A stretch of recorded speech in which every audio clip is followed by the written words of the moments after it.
My name is Brian Camo. I'm the Chief of the Exeter Fire Department. We've produced this series to give you an inside look at the Exeter Fire Department. In this series, you'll meet some of the men and women who work for the fire department. You'll also get to see some of our specialized equipment that we use to protect the firefighters and also the citizens of Exeter. I hope you enjoy the series. Hi, I'm firefighter Jason Fritz, and this is EFD.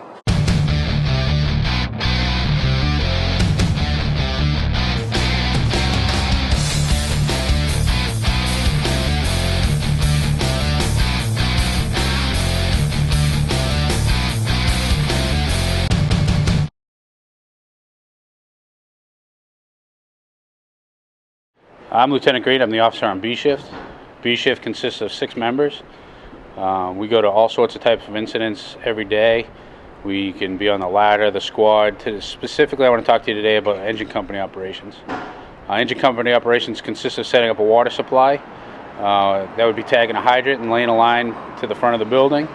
At that point, we would take hand lines, 1 3/4 hand lines off the side of the truck, and we'd bring them into the house and we'd find the seat of the fire. Once we found the seat of the fire, we'd start to extinguish the fire, and we'd also do a primary search of the building, at which we'd be looking for victims. If a victim was found, we'd then take them out of the building and provide care, all while still attacking the fire. Engine company operations are the meat and potatoes of what the fire department does, and it can be the best seat in the house.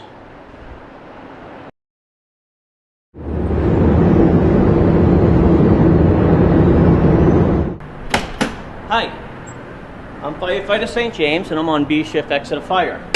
This week my role is engine driver. We don't have assigned seats. We rotate through. This week I'm on the engine, next week I'll be in the ambulance. But as the engine driver, this is our primary attack engine, Engine 5. It responds to any box alarm or reported fires within the town of Exeter. It is a 2002 E1 pumper. It has a 1,500 gallon per minute pump. It has 750 gallons of water and 1,200 feet of supply line. As you would expect in a pumper, it has 2 cross lays, 1 3/4 and a 2-inch smooth bore. Now, this truck has a lot more uses than just being a pumper. It's very versatile. Show you inside here, it has a full complement of medical equipment so that it can work as a medical intercept truck, or respond to assist the ambulance for any cardiac or call that needs further assistance. It has an onboard generator that's separate for the truck, can run lighting or any electrical tools on scene. Truck has what you would expect to see in a fire truck: axes, haligans, fittings. And if we come around back here, as I talked to you, it has 1,200 feet of supply line. This is the attack engine. So what it do is, if it was a reported fire in the hydrant district, when we pull up to the fire, one of the firefighters will get out from the back of the truck and he will wrap the hydrant. That is, he will pull out the 4-inch supply line, put it around the hydrant, pull out the hydrant kit bag and lay that down. Then he will proceed to the engine again, get back in, and we'll drive right to the fire's location.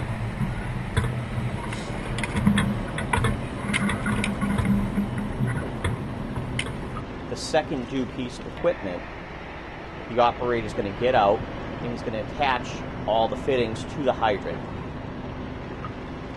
thereby attaching 2 2.5-inch gate valves to either side of the hydrant.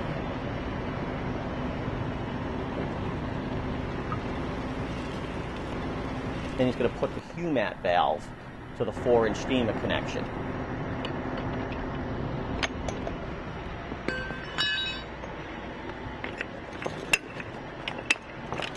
Once that's done, he'll take the 4-inch supply line that was laid there, he'll connect that to the HUMAT valve, and then he's going to signal to the engine operator that he is ready to receive the water from the hydrant.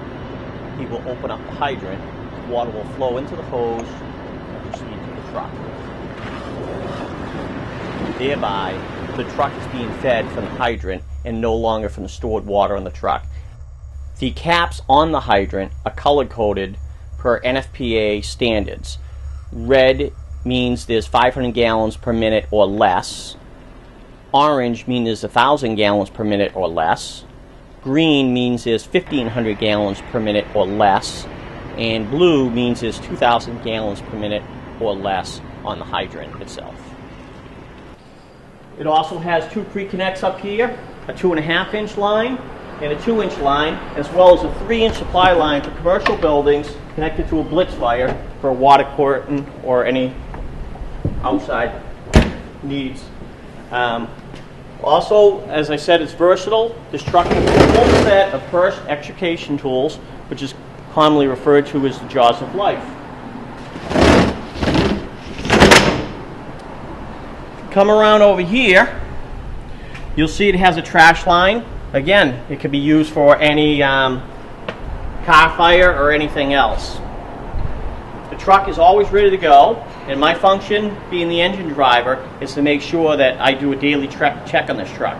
So now that my shift has started, I'm going to go around, make sure that everything is operational and ready to work.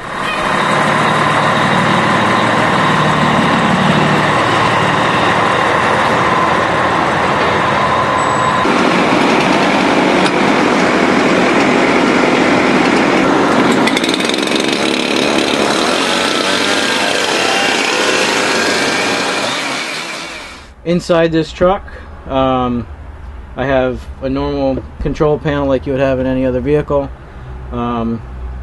It's a commercial vehicle, so it also has air brakes. And the switches to turn the pump on are over here in this compartment here. Over here we've got the computer for the truck. We can operate the auxiliary lighting, the generator. The climate control is controlled here, as well as the emergency lights. The gear selector switch, mirrors, various radios. Over on the officer side, he has a laptop computer that we can access pre-plans for buildings, street hydrant locations, any other pertinent information that we might need out on the field. We also carry thermal imager, the Knox box key. We have flashlights, air packs, map books, and some reference material. My name's Skip Galvin. I'm the crew chief of B Shift at the Exeter Fire Department. My area of responsibility is actually pretty broad. I fill in for the lieutenant when he's not on shift, or if he happens to be out of the building, I run the shift. I'm also the officer on the second piece. We're talking about engine company operations with this particular episode, and my responsibility on the second piece is to ensure water supply so that the initial engine going in has an adequate supply to handle the fire load that we're looking at initially until the second, third, or fourth two companies come in to take care of that. So when we roll in, be it a rural water supply or a fire hydrant, our responsibility is to get that water supply established and get water to the initial truck. And then our responsibility kind of grows from there. We're also responsible to get a backup line in to protect the crews that are in, help with search and rescue, and then anything else that needs to be done on the outside of the building during the initial attack. It's very busy. We train, we practice, we go over our assignments at the beginning of shift to make sure that everybody's on board with what they're supposed to do during the course of the day. And hopefully when things do happen, everybody knows what their role is and things go successfully. Fire department transmitting the second alarm for working brush fire. Second alarm brush fire. Continental Drive. The second fire department transmitting the second alarm for brush fire. Continental Drive. Thomas 1435.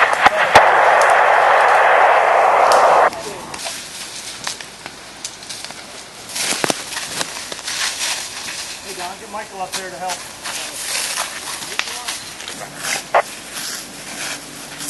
I think 250 or 100 foot length. You're steering it, bud. Yeah.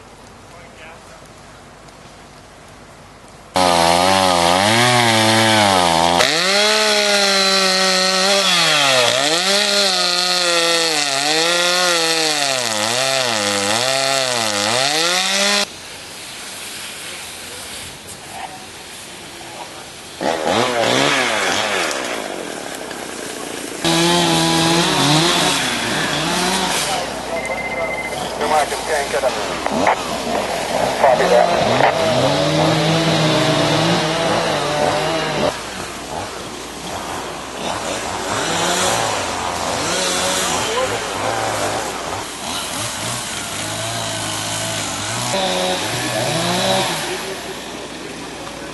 Extension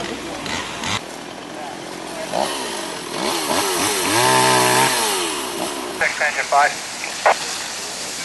We burned about an acre during a logging operation. There's obvious piles of timber that's going to be pulled out to be chipped.